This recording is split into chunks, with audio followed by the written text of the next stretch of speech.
আসসালামু আলাইকুম রহমতুল্লাহ। একটা বিষয় নিয়ে আপনাদের সামনে ডিসকাস করতে আসলাম। আসলে এগুলা মানে নিজের বিবেকের তাড়নায় এই ডিসকাসগুলো করা। একটু সময় নিব আপনাদের কাছ থেকে, কিন্তু আপনারা অন্ততপক্ষে এই বিষয়টি দ্বারা জাস্টিফাই করবেন যে আসলে আমি কি বলতে যাচ্ছি।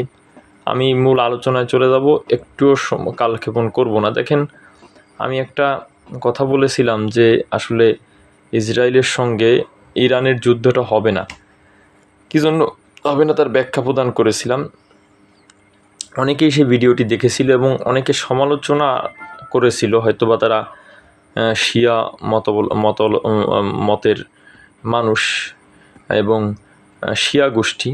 এজন্য তারা বলেছিল যে আমি কি মুসলমান নাকি। শিয়াদের যখন বলেছি তারা আসলে প্রকৃত মুসলমান না, বা মুসলমান হিসেবে তারা দাবি করতে পারে না, তাদের প্রেক্ষাপট পটভূমি যেটা। কিন্তু এটা তারা ডিবেট করেছিল, কয়েকটা কমেন্টস করেছিল যে না, এটা আপনি কিভাবে বললেন, বা আপনি কি মুসলমান নাকি। এবং তারা শিয়া, ইরান তো একেবারে শিয়া অধ্যুষিত দেশ, এবং ইরানের মধ্যে আপনার অধিকাংশ মানুষই শিয়া, সুন্নি নেই বললেই চলে, 90%-এরও বেশি শিয়া। দেখেন, সেই জায়গা থেকে আমি আসলে শিয়াদের আপনারা জানুন বুঝুন, যাতে করে আপনাদের হাতেই বিচার ছেড়ে দিলাম। আমি শিয়াদের পটভূমি থেকে কয়েকটি কথা বলবো, তাদের আকিদা, তাদের আকায়েদ নিয়ে কয়েকটি কথা বলবো। এই জন্য আমি কয়েকটি কিতাবের সাহায্য নিয়েছি, যেগুলো খুবই নির্ভরশীল কিতাব। সেই কিতাব থেকে বলতেছি, এবং আপনারা এগুলাকে জাস্টিফাই করবেন। তাদের যে মূল যে আকিদা, তাদের যে বিশ্বাস, এইটার উপরেই আমি একটু বলবো, এতে করেই আপনারা জাস্টিফাই করতে পারবেন। দেখেন, সত্য বিষয়টা আমাদের জানার দরকার যে আসলে শিয়া কারা। দেখেন, শিয়া শব্দটির অর্থ হলো দল বা অনুসারী, সমর্থক। এইটা হলো শিয়ার আপনার আবিধানিক একটা অর্থ বা সাহায্যকারী। শিয়া বর্তমানে শিয়া বলতে আমরা যাদেরকে বুঝি বা চিনি, এটা শিয়ার একটা আবিধানিক অর্থ। কিন্তু শিয়া বলতে আমরা যাদেরকে চিনি তারা হলো আলী রাদিয়াল্লাহু তাআলা আনহুকে, আপনার যিনি আল্লাহ রসুলের একজন সাহাবী, আলী রাদিয়াল্লাহু তাআলা আনহুকে তারা আপনার সবচেয়ে বেশি গুরুত্ব দেয়। এবং শিয়া বলা হয় ওই ব্যক্তিকে যিনি আলী রাদিয়াল্লাহু তাআলা আনহুকে আহলে বায়াতের সমর্থক, ইমামত আকিদায় বিশ্বাসী। হযরত আবু বকর সিদ্দিক রাদিয়াল্লাহু তাআলা আনহু এবং হযরত ওমর রাদিয়াল্লাহু তাআলা আনহুর চেয়ে আলী রাদিয়াল্লাহু তাআলা আনহুকে তারা বেশি অগ্রাধিকার দেয়, এবং মনে করে যে হযরত ওমর রাদিয়াল্লাহু তাআলা আনহু এবং হযরত আবু বকর রাদিয়াল্লাহু তাআলা আনহুর থেকে আলী রাদিয়াল্লাহু তাআলা আনহু মর্তবায় অনেক বড়, এবং এটা তার মর্তবা বড়, এবং তিনি অনেক বেশি দামি। এই বিষয়টা তারা মনে প্রাণে বিশ্বাস করে। দেখেন, এইটা প্রথমত এই বিষয়টা আপনারা একটু নিজেরা জাস্টিফাই করে দেখেন যে তারা যেটা করতেছে এটা সঠিক কিনা। কিন্তু এখন আমি তাদের উত্থানের পটভূমিটা যদি বলি, শিয়া মতবাদ সৃষ্টির যে প্রেক্ষাপট, এটা যদি আমি আপনাদের বলি, আপনার ইয়ামেনের সানআ শহরের জৈনক ইহুদি আলেম ছিল। একজন ইহুদি আলেম ছিল। তিনি আলেম ছিল আব্দুল ইবনে সাবা। তার নাম ছিল আবদুল্লাহ ইবনে সাবা ওরফে ইবনে সাউদা। ওরফে ইবনে সাউদা ওসমান রাদিয়াল্লাহু তাআলা আনহুর খিলাফত কালে তিনি ইসলাম ধর্ম গ্রহণ করেন। ওসমান রাদিয়াল্লাহু তাআলা আনহু যখন খিলাফত গ্রহণ করেন, তখন তিনি ইসলাম ধর্ম গ্রহণ করেন এবং মুসলমান বলে নিজেকে জাহের করতে থাকেন, এবং মুসলমানদের মধ্যে থেকে বিরোধ ফাটল তৈরির চেষ্টা তিনি করেন। আবারও বলেছি, তিনি কিন্তু একজন ইহুদি আলেম ছিল।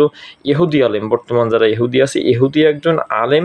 তিনি ইসলাম ধর্ম গ্রহণ করেন হযরত ওসমান রাদিয়াল্লাহু তাআলা আনহুর যুগে এবং তার খিলাফতকালীন সময়, এবং তিনি মুসলমানদের মধ্যে এই প্রথম তিনি কিন্তু আপনার এই শিয়াদের প্রবক্তা এই ব্যক্তি মুসলমানদের মধ্যে গোলাযোগ সৃষ্টি করতে চান, মানে বিভক্তি সৃষ্টি করতে চান, এবং এটা উনি দীর্ঘদিন ধরে মুসলমানদের মধ্যে একটা ফাটল সৃষ্টি করতে চেয়েছিলেন। কিন্তু পরবর্তীতে দেখা যায় যে তিনি আপনার মদিনায় এটা খুব একটা সুবিধা করতে পারেনি। বিভিন্ন জায়গায় পরিকল্পনা বা মদিনায় কিছুদিন কাজ করে তিনি বিফল হয়েছে। একসময় তিনি সিরিয়ায় চলে যায়, কিন্তু এসব জায়গায় পরিকল্পনা অনুযায়ী কাজ করতে না পেরে অবশেষে তিনি মিশর গমন করে সেখানে কিছু লোককে তার যে দূরভিসন্ধি জ্ঞান এর দ্বারা কিছু লোককে তিনি আকৃষ্ট করে ফেলে, এবং তার কিছু সাহায্যকারী সেইখানে কিন্তু পেয়ে যায়। এই আবদুল্লাহ ইবনে সাবা, যিনি শিয়া আলেম থেকে নামধারী মুসলমান ধর্ম গ্রহণ করেন। দেখেন এরপরে যে কাজটা হয়, যে ঐতিহাসিক বর্ণনা মতে সে আপনার ঐতিহাসিক বর্ণনা মতে সে সর্বপ্রথম এই ধোয়া ছাড়লো যে মুসলমানদের প্রতি আমার আশ্চর্য লাগে। তিনি সর্বপ্রথম এই জিনিসটা মুসলমানদের মধ্যে ঢুকিয়েছেন যে মুসলমানদের প্রতি আমার আশ্চর্য লাগে যে তারা ঈসা আলাইহিস সালাতু ওয়াস সালাম পুনরায় আসবে, অথচ সবচেয়ে শ্রেষ্ঠ নবী তো হযরত মুহাম্মদ সাল্লাল্লাহু আলাইহি সাল্লাম, তিনিই পুনরায় আবার ফিরে আসবে। এই কথাটা তিনি বলে মোটামুটি তিনি একটু জনপ্রিয় হয়ে যান, যে আল্লাহর রসুলকে তিনি বেশি প্রাধান্য দেন, এবং ঈসা আলাইহিস সালাতু ওয়াস সালাম যে আসবে এইটা কীভাবে হয়, আল্লাহর রসুলই শেষে আসবে, এইটা তিনি ছড়াতে শুরু করেন। এতে মোটামুটি কিছু মানুষ এই কথাটাতে বিশ্বাস স্থাপন করতে শুরু করে। এরপরে তিনি অথবা যখন সে দেখলো এই কথাটি মেনে নেওয়া হয়েছে, তখন সে রাসূলুল্লাহ সাল্লাল্লাহু আলাইহি ওয়াসাল্লামের সাথে হযরত আলী রাদিয়াল্লাহু তাআলা আনহুর যে বিশেষ আত্মীয়তার ভিত্তিতে তার প্রতি সাধারণ ভক্তি ও মহব্বত প্রকাশ করে তার শানে নানা রকম বাড়াবাড়ি কথাবার্তা শুরু করে দিল। দেখেন এরপরে যখন দেখলো এই কথাটা মানুষ গ্রহণ করেছে, এরপরে তিনি রাসূলুল্লাহ সাল্লাল্লাহু আলাইহি ওয়াসাল্লাম সে আলী রাদিয়াল্লাহু তাআলার যে আত্মীয়তা ছিল এইটার উপর একটা বেস, এটা ডিপেন্ড করে তিনি আল্লাহ রসুলের সঙ্গে আলী রাদিয়াল্লাহু তাআলা আনহুর যে সম্পর্ক এইটার উপরে করে আলী রাদিয়াল্লাহু তাআলা আনহুর প্রতি অনেক ভালোবাসা ভক্তি দেখিয়ে মানুষের মধ্যে একটা বিভ্রান্তি তৈরি করে, যে এক পর্যায়ে সে বলল প্রত্যেক নবীর একজন ওসি বা ভারপ্রাপ্ত থাকবে, সেরকমভাবে আল্লাহ রসুলের ওসি বা ভারপ্রাপ্ত হচ্ছে আলী রাদিয়াল্লাহু তাআলা আনহু, এবং আপনার ওসমান গনি রাদিয়াল্লাহু তাআলা আনহু, আবু বকর রাদিয়াল্লাহু তাআলা আনহু এবং ওমর রাদিয়াল্লাহু তাআলা আনহুকে তিনি বারবার ছোট করতে থাকে। দেখেন, এবং তিনি বলে আলী রাদিয়াল্লাহু তাআলা আনহুই তার একমাত্র ওসি বা তার একমাত্র পরবর্তীতে তার ভারপ্রাপ্ত, এটা বলতে লাগে। সে বলল তাওরাতে একই ভারপ্রাপ্ত বলা হয়েছে, তাওরাতে আলী রাদিয়াল্লাহু তাআলা আনহুকেই ভারপ্রাপ্ত বলা হয়েছে। এইভাবে সে মিথ্যা গুজব শুরু করা অতএব রসুল সাল্লাল্লাহু আলাইহি সাল্লামের পরে খলিফা হওয়ার প্রকৃত পক্ষে আপনার যোগ্য বা অধিকারী ছিল আলী রাদিয়াল্লাহু তাআলা আনহু, এই কথা তিনি প্রচার করতে শুরু করে। অতএব আপনার প্রকৃত খলিফা আলী রাদিয়াল্লাহু তাআলা আনহু এইটা তিনি প্রচার করতে শুরু করে। এরপর তিনি পরবর্তী সময় ওমরকে মনোনীত করে গেছে। আপনার আবু বকর রাদিয়াল্লাহু তাআলা আনহুকে যেভাবে সূরাভিত্তিক খলিফা নির্ধারণ করা হয়েছে, এইগুলোকে সব কিছুকে তিনি অস্বীকার করে তিনি বলেন প্রকৃতপক্ষে খলিফা হওয়ার দাবিদার ছিল আলী রাদিয়াল্লাহু তাআলা আনহু, যেটা করা হয়নি। দেখেন এরপরে একটা সময় সে কি করে, যে কিছু যুবক একদল লোক তার অনুসারী হয়ে যায়। এভাবে এক পর্যায়ে আবদুল্লাহ ইবনে সাবার অনুসারী একদল লোক হযরত উসমান রাদিয়াল্লাহু তাআলা আনহুর বিরুদ্ধে বিদ্রোহ ঘোষণা করে।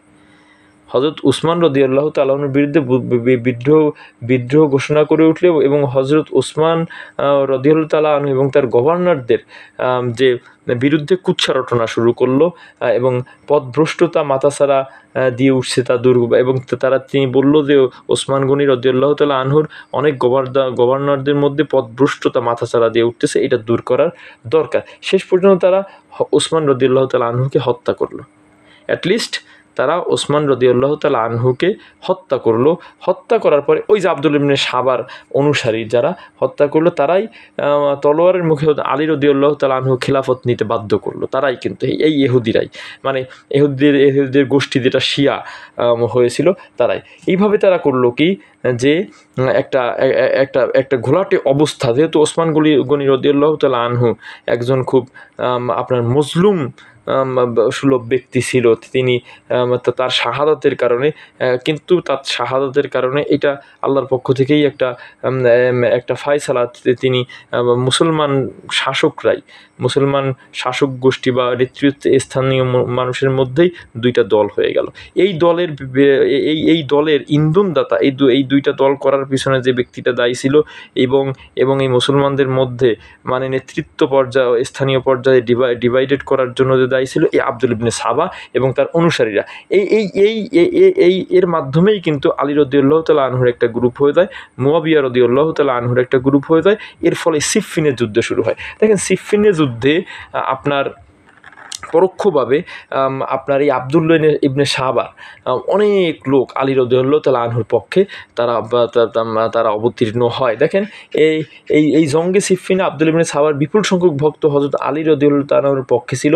তাদেরকে বলা হতো শিয়ানে আলী, সংক্ষেপে শিয়ানে আলী কথাটার অর্থ হলো আলীর দল। আব্দুল্লাহ ইবনে সাবাই হলো শিয়া দলের প্রতিষ্ঠাতা। এই ঐতিহাসিক প্রেক্ষাপট, শিয়া সম্প্রদায় প্রকৃতপক্ষে ছিল একটি রাজনৈতিক দল। শিয়া সম্প্রদায় তারা প্রকৃতপক্ষে আমাদের দেশেও একটা রাজনৈতিক দল আছে, আমরা জানি। তারা কিন্তু মূলত শিয়াদের অনুসারী, মানে শিয়াদের কায়দায় বা শিয়াদের দিক নির্দেশনায় তারা রাজনীতি করে, শিয়াদের অনুসারী। কিন্তু তারা ধর্মটাকে সামনে রেখে তারা রাজনীতি করার চেষ্টা করে। এরাই কিন্তু ওই শিয়াদের একটা অনুসারী। ঐতিহাসিক প্রেক্ষাপটে শিয়া সম্প্রদায়ের প্রকৃতপক্ষে ছিল একটি রাজনৈতিক দল, যদিও তাদের উদ্ভব হয় অরাজনৈতিকভাবে, কিন্তু কালের বিবর্তনের সঙ্গে সঙ্গে তাদের বিভিন্ন দল বিভিন্ন আকীদা বিশ্বাস সংক্রান্ত ব্যাপারে অভূতপূর্ণ বিতর্ক ও বিভ্রান্তির সূচনা করে। জঙ্গে সিফফিনের সময় থেকেই এই আকীদা বিশ্বাসগত বিভ্রান্তির সূচনা হয়। জঙ্গে সিফফিনে আব্দুল ইবনে সাবা ও তার অনুসারীগণ তখনকার বিশেষ পরিস্থিতিকে কাজে লাগিয়ে আলী রাদিয়াল্লাহু তাআলা আনহুর বাহিনীতে তার সম্পর্কে গোমরাহিমূলক প্রচার করে। ইবনে সাবা কিছু সংখ্যক মূর্খ সরল প্রাণ লোককে এই সবক দেয় যে হযরত আলী রাদিয়াল্লাহু তাআলা আনহু পৃথিবীতে খোদার রূপ। এই আব্দুল্লাহ ইবনে সাবা মানে শিয়াদের যিনি উদ্ভাবক, তিনি এরপরে বলতে থাকেন যে আলী রাদিয়াল্লাহু তাআলা আনহু তিনি খোদার রূপ, তার দেহে খোদাই আত্মা রয়েছে।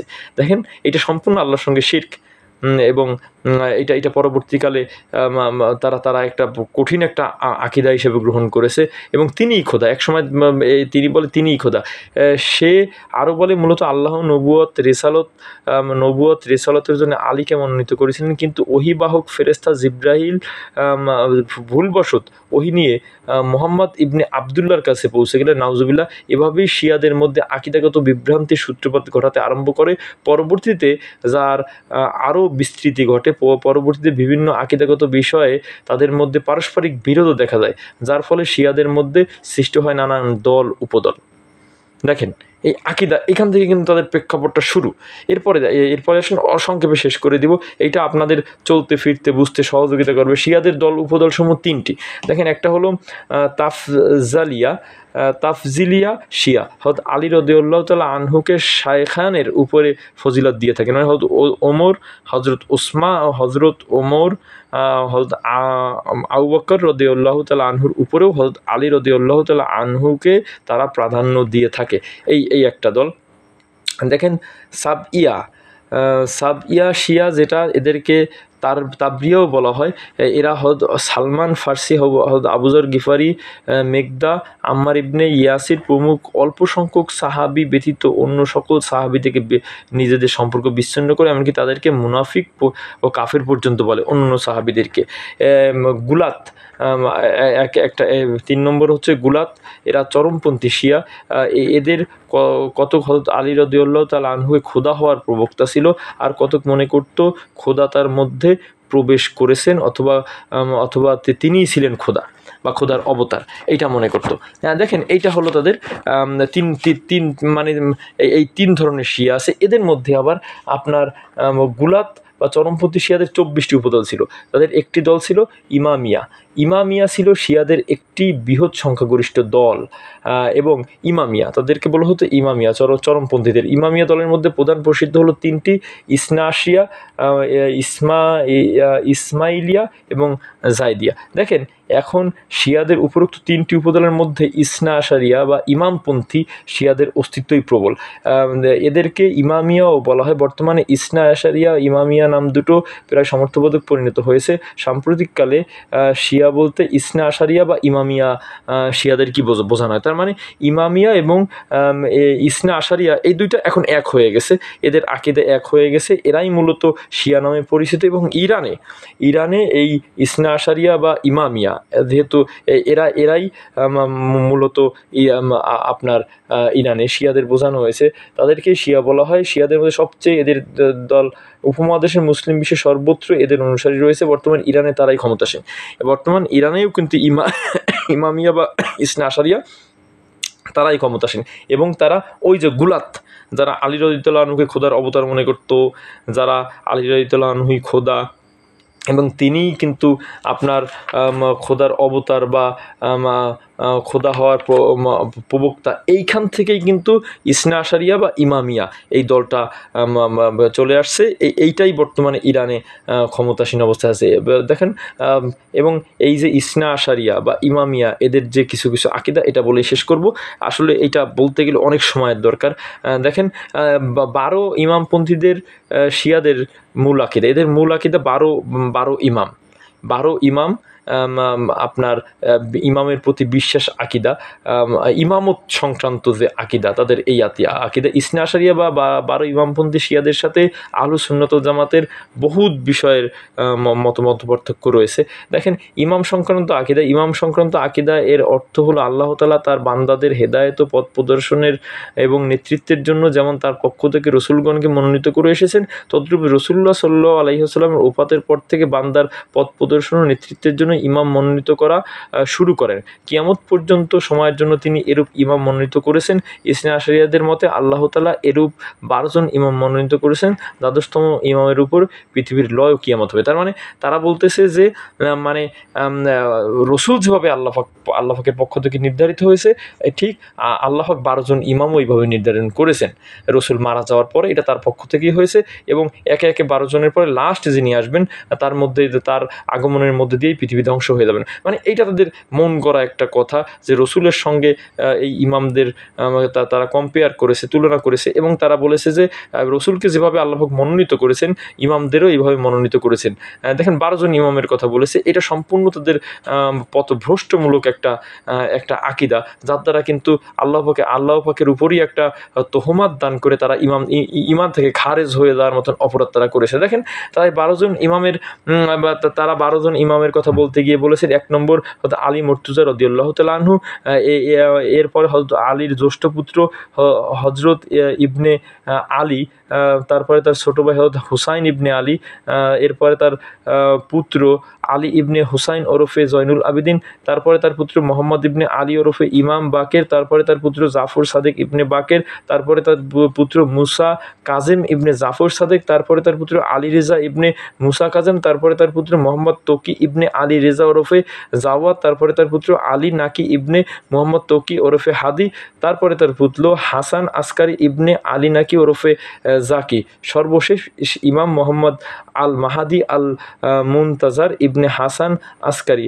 দেখেন, এই মানে সর্বশেষ ইমাম, তার সম্বন্ধেও তারা যে আকীদাটা পোষণ করেছে যে এই ইমামের জন্ম হয়েছে 250 অথবা 256 হিজরিতে জন্মগ্রহণ করেছেন। 5 বছর বয়সে অলৌকিকভাবে লোকচক্ষুর অন্তরালে চলে যান। এখন পর্যন্ত একটি গুহায় আত্মগোপন করে আছেন। তার উপর ইমামত শেষ হয়ে গেছে, শেষ জমানায় সে আত্মপ্রকাশ করবে। এইটা তাদের একটা আকীদা।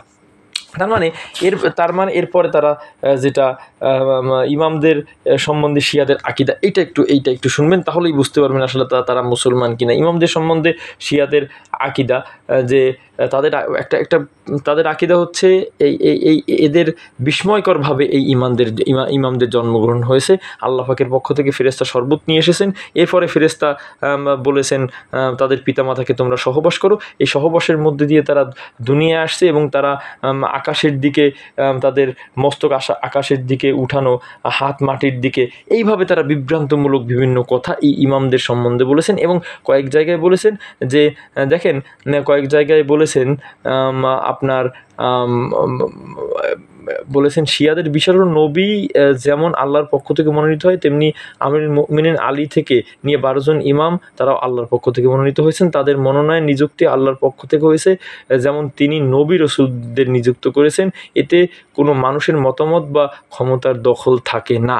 মানে নবীদের মতনই তাদেরকে আল্লাহ প্রেরিত করেছেন। তার নবীদের মতন প্রেরিত করলে তারা তো রসুলই হবে, নবীই হবে, কিন্তু তাদেরকে তারা আবার ইমাম বলেছেন। দেখেন তারা অন্য জায়গায় আরও বলেন যে আপনার অন্য জায়গায় আরও তারা ইমামদের কথা বলতে গিয়ে তারা খুব বেশি বাড়াবাড়ি করেছে। ইমামদেরকে উদ্দেশ্য করে আপনার বলেছে যে ইমামরা আপনার নবীদের মতন বা ইমামদের ক্ষমতা এরকম, আপনার আল্লাহ রসুলের পরেই ইমামদের মর্তবা সকল নবীদের থেকে তাদের মর্তবা বেশি, এমনকি কখনো কখনো আল্লাহ রসুলের সমমর্তবা, এ কথাও কিন্তু তারা বলেছে এই 12 জন ইমাম প্রসঙ্গে। মানে এক কথায় আপনার তারা যে কথাগুলো বলতে চেয়েছে যে ইমামগণ পয়গম্বরের মতোই আল্লাহর প্রমাণ ও নিষ্পাপ অনুগত্যশীল, আল্লাহর প্রমাণ ও নিষ্পাপ অনুগত্যশীল পয়গম্বরের মতোই তারা বলতে চেয়েছে যে ইমামগণ পয়গম্বরের মতো নিষ্পাপ।